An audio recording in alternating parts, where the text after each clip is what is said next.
Assalamualaikum warahmatullahi wabarakatuh. Salam sejahtera untuk kita semua. Semoga kita selalu dalam keadaan yang sehat. Pada video kali ini, kami dari kelompok 2 akan mempresentasikan hasil website atau poster website yang telah kami buat berdasarkan user persona yang telah kami analisis.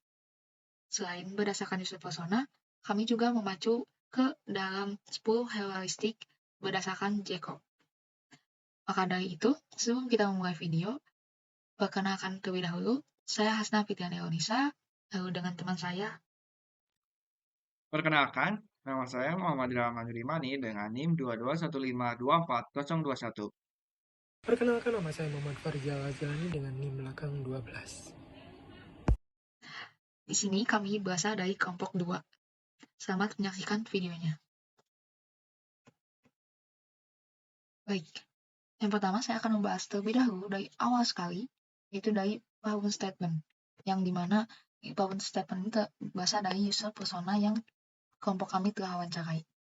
Yang pertama, masalah pertama sebelum munculnya webpage yang kami buat itu berdasarkan pada masalah yang dihadapi setiap pengguna setiap mengakses website pemilihan umum, khususnya website KPU, yang dimana pada website tersebut adanya navigasi yang membingungkan, serta informasi yang membosankan, lalu sudah ketinggalan zaman, lalu sulit diakses, dan juga kurangnya responsif dari website tersebut.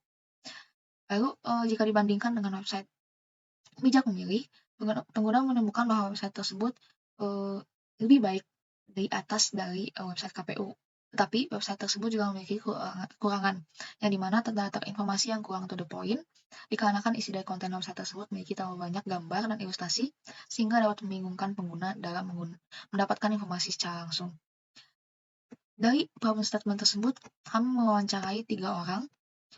Yang pertama ada Naska yang berusia 20 tahun, Adinda 25 tahun, Fikar 20 tahun. Yang dimana background dari setiap pengguna ini beda-beda. Yang pertama ada yang masih mahasiswa, guru S1, dan juga yang belum bekerja.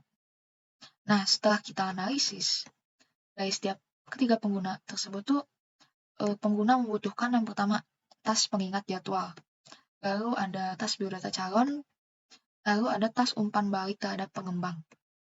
Keempat, ada tas hasil pemilihan umum. Nah, setelah itu kami membuat rancangan websitenya. Nah, ini merupakan website yang sudah kami buat. Dapat lihat, ini merupakan landing page. Dan ini sudah berdasarkan dengan Figma yang telah kami buat. Jadi setelah membuat wireframe itu, kami membuat rancangannya juga di Figma. Nah, setelah wireframe tersebut dibuat, kami bentuk rancangan Figma-nya yang dimana dibagi menjadi 3 ya. Ada biodata capres, reminder, dan feedback. Oke, ini mengenai biodata capres yang dimana ya dapat dilihat di sini merupakan landing page dari websitenya. Sudah persis seperti ini. Landing page yang dimana ada hasil pemilu. Nah, untuk hasil pemilunya itu dalam skenario itu jadinya fixnya itu ditampilkan pada landing page.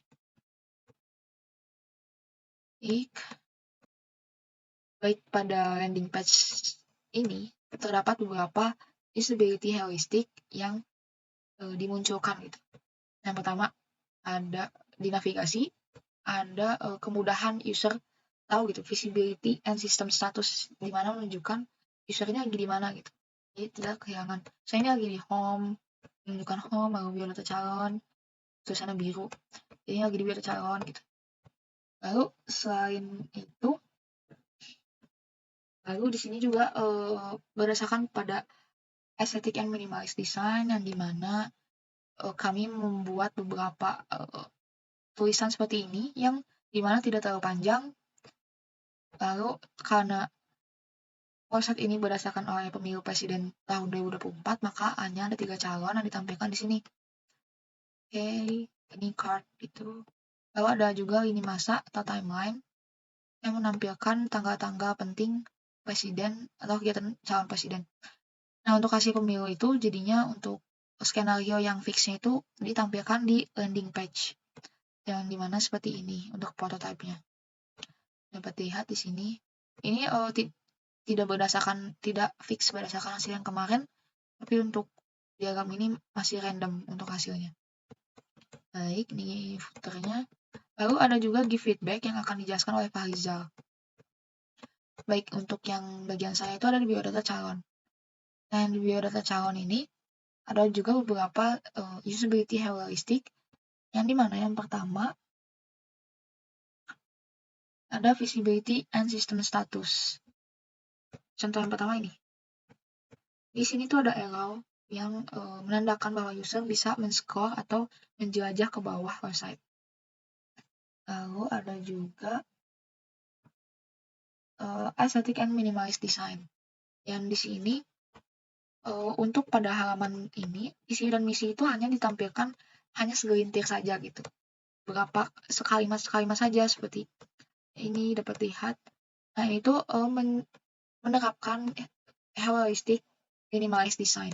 Karena nantinya user itu dapat mengunduh lebih lengkap lagi mengenai visi misi biodata calon di sini. Nanti akan saya tunjukkan. Setelah minimalist design tadi, lalu juga ada beberapa poin lagi yang dimana ada match between system and real world. Dapat lihat di sini ada icon unduh dan juga ini sudah familiar untuk beberapa orang yang sering menggunakan platform digital gitu karena untuk mengunduh itu ikonnya seperti ini. Lalu juga ada konsistensi and standard yang dimana di sini saya membuatnya konsisten untuk tampilan visi dan misinya seperti ini. Dapat lihat. Jadi tidak membingungkan untuk user dalam melihatnya gitu. Misalnya di sini ada visi dari Anis, misi dari Anis dan Muhaimin sama seperti paslon 2 dan paslon 3 juga. Untuk desainnya seperti itu. Lalu di sini juga ada heuristic error prevention yang dimana kalau saya lihat itu error prevention itu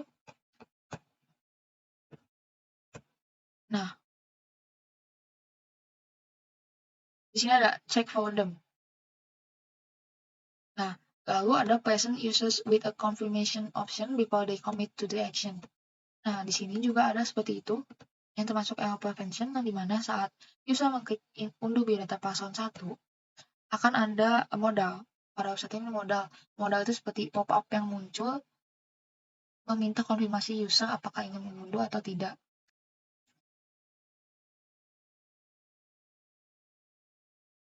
Nah, dapat lihat di sini terdapat PDF lengkap yang berisikan visi dan misi dari calon-calon presiden 2024. Ya, sangat lengkap sekali. Di sini dapat diunduh oleh pengguna. Seperti itu untuk error prevention pop-up. Di halaman biodata calon, tadi itu ada 5 heuristic yang terdapat di page biodata calon. 5 lagi mungkin dapat dijelaskan oleh Fahriza dan Rama.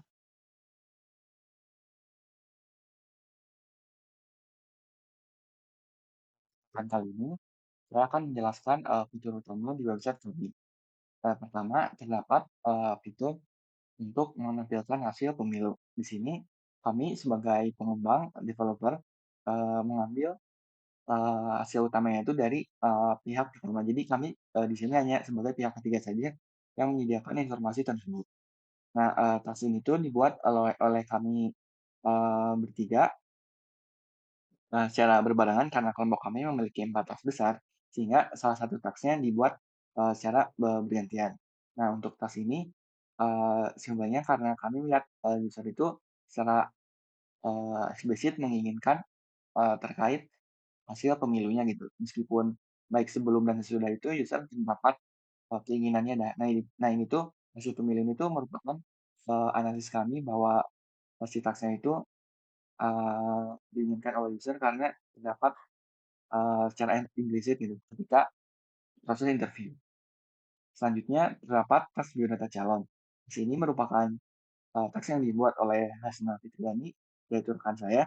Secara simpel, teks ini kami buat karena terdapat melihat dari hasil analisis kami bahwa user itu ingin mengenali si calonnya. Jadi kami memberikan overview visi misi terkait pengunduhan biodata calon, di mana pengunduhan biodata calon ini tuh berfungsi agar user mengetahui lebih mengenali si paslon tersebut. Nah, secara singkat untuk biodata paslon begitu hal yang seperti itu yang dibuat oleh rekan saya. Selanjutnya terdapat task pengingat. Task pengingat ini merupakan task reminder untuk tanggal-tanggal penting dalam pemilu. Task ini dibuat oleh saya sendiri, Muhammad Jamu.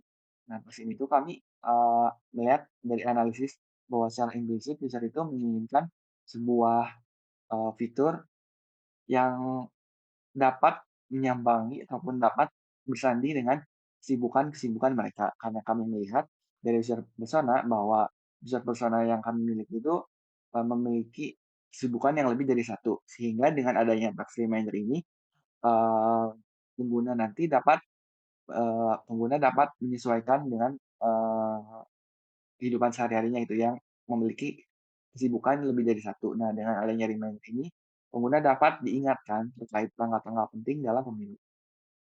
Cara singkatnya, task ini hanya menambahkan mengingat, lalu nanti akan dikirimkan notifikasi kepada pengguna. Nah, selanjutnya ada task untuk feedback yang akan dijelaskan oleh rekan saya, yaitu Muhammad Fahrizal. Baik, di sini saya akan menjelaskan fitur feedback atau umpan balik, yang dimana fitur ini dapat mengirim apa keluhan-keluhan yang dirasa atau yang dirasakan oleh user kepada developer. Seperti itu. Mari kita lihat.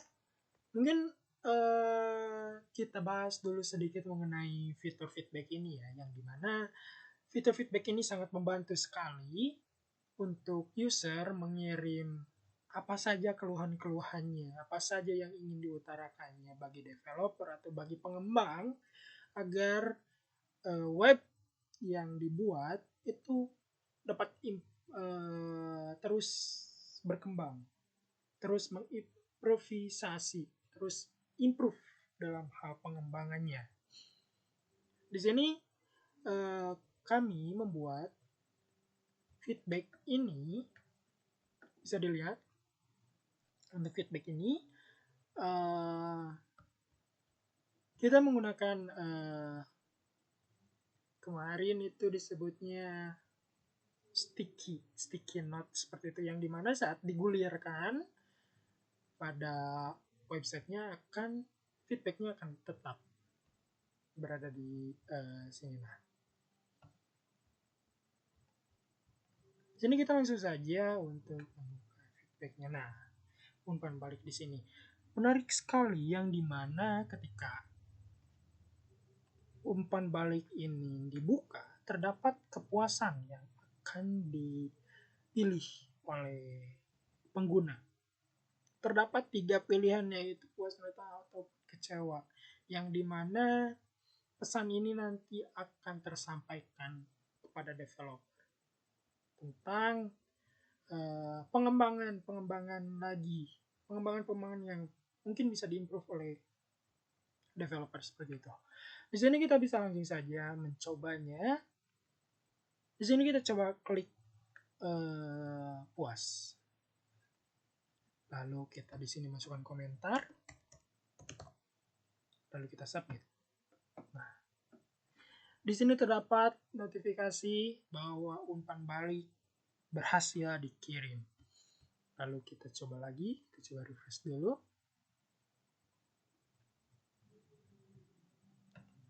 Oke. Di sini yang menariknya adalah ketika pengguna belum memilih atau belum memasukkan komentarnya, maka tombol submit ini tidak bisa untuk digunakan. Di sini memudahkan. Di sini bukan memudahkan, tapi lebih ke upaya agar pengguna dapat memastikan bahwa pengguna itu sudah memberikan komentarnya. Seperti itu. Jika belum, maka tombol submit ini tidak dapat digunakan. Kita coba lagi, sekarang kita pilih kecewa.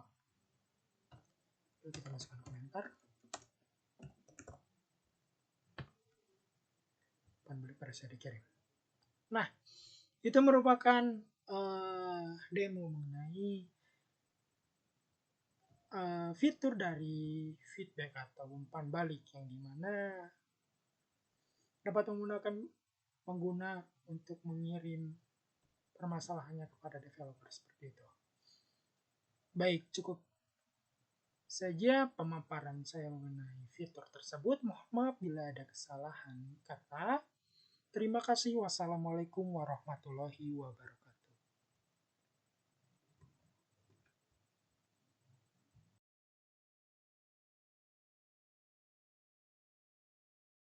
Kesempatan kali ini, saya akan menjelaskan heuristik yang ada di website kami. Heuristik pertama yaitu Aesthetic and Minimalist Design. Heuristik ini dicapai melalui halaman home kami di website kami yang dibuat seminimalis mungkin, di mana kami hanya memberikan atau menyediakan elemen-elemen yang dibutuhkan saja. Dan kami meminimalkan gambar-gambar dan tulisan-tulisan yang tidak diperlukan. Seperti yang dapat dilihat, kami hanya memberikan gambar yang cukup simpel, lalu memberikan tulisan yang secukupnya saja. Dan dari home kami pun tidak terlalu panjang ataupun tidak terlalu banyak, sesuai dengan kebutuhan yang kami definisikan. Selain itu, kami juga memberikan white space ataupun ruang putih di mana user dapat bernafas. Dan hal ini juga mendukung dari segi minimalis tersebut. Nah, dengan heuristik aesthetic and minimalist design, pengguna dapat mendapat pengalaman yang memorable dan kami juga dapat memberikan clarity bagi pengguna kita terkait tujuan dari website yang kami buat. Selanjutnya yaitu heuristic recognition rather than recall, di mana heuristik ini terdapat di fitur memberikan umpan balik kepada pengguna. Nah, heuristic recognition rather than recall kami implementasikan dalam bentuk pemberian label setiap emoji di fitur umpan balik. Nah, alih-alih kami hanya menyediakan emoji-emojinya saja, kami memberikan label untuk setiap emoji yang sesuai, yang menjelaskan apa emoji tersebut. Nah, dengan ini, user tidak perlu mengingat apa makna dari setiap emoji tersebut. Namun, dengan memberikan label, user dapat langsung mengenali dan dapat melakukan decision ataupun keputusan apa yang umpan balik yang harus diberikan, dan harus mengingat apa makna dari setiap emoji. Nah, heuristic recognition rather than recall ini tuh sangat berperan penting daripada user mengingat dari memori mereka ataupun dari ingatan mereka, pengguna dapat langsung ataupun user dapat langsung memilihnya itu berdasarkan intuisi karena opsi yang diberikan sudah cukup jelas dengan memberikan label di bawah dari setiap emoji. Nah, selanjutnya yaitu heuristic user control and freedom. Nah, di sini juga terdapat heuristic user control and freedom. Meskipun user telah melakukan penambahan umpan balik dan tidak dilanjutkan lagi untuk aksi tersebut, user dapat kembali ke state yang sebelumnya melalui tombol close di pojok kanan atas di modal dialog tersebut. Nah, dengan ini user diberikan kebebasan kontrol mengenai tugas mereka, apakah mereka ingin lanjut ataupun tidak, dapat ditentukan melalui tombol close tersebut. Nah, selanjutnya yaitu terdapat heuristik untuk error prevention, di mana heuristik ini dicapai atau diimplementasikan dalam bentuk validasi pada penambahan pengingat. Nah, seperti yang dilihat di sini, tombol set reminder tidak dapat ditekan sampai pengguna memilih salah satu opsinya, di mana di sini terdapat 3 radio button atau 3 input yang harus dipilih. Maka baru tombol set reminder tersebut berubah warnanya dan dapat diklik. Nah, dengan ini user kita dapat mencegah error dari segi user gitu. Ketika user ingin mengirimkan sesuatu ataupun mengirimkan reminder yang kosong, itu dapat dicegah itu dengan memberikan validasi menggunakan tombol yang diberikan eh, warna yang berbeda disable untuk tombol ketika user belum memilih salah satunya. Kalau melihat lebih jelasnya lagi seperti di sini. Di sini tombol set reminder tidak dapat ditekan, tidak dapat diklik hingga user memilih salah satu dari 3 opsi. Selanjutnya, heuristic help and documentation, di mana heuristic ini terdapat di bagian bantuan. Nah, dengan heuristic ini user dapat diberikan bantuan terkait masalah mereka dalam website yang kami buat. Nah, di sini kami memberikan bantuan dalam pertama kita memberikan pengenalan bagi user website yang kami buat ini dan fitur-fitur utama yang ada di dalamnya. Selanjutnya kami menyediakan frequently asked question ataupun pertanyaan yang sering diajukan terkait pertanyaan-pertanyaan mengenai fitur-fitur yang ada di website kami. Di sini sudah dijelaskan untuk setiap poin-poinnya apa pertanyaan mereka dan jawabannya di secara langsung di bagian sini.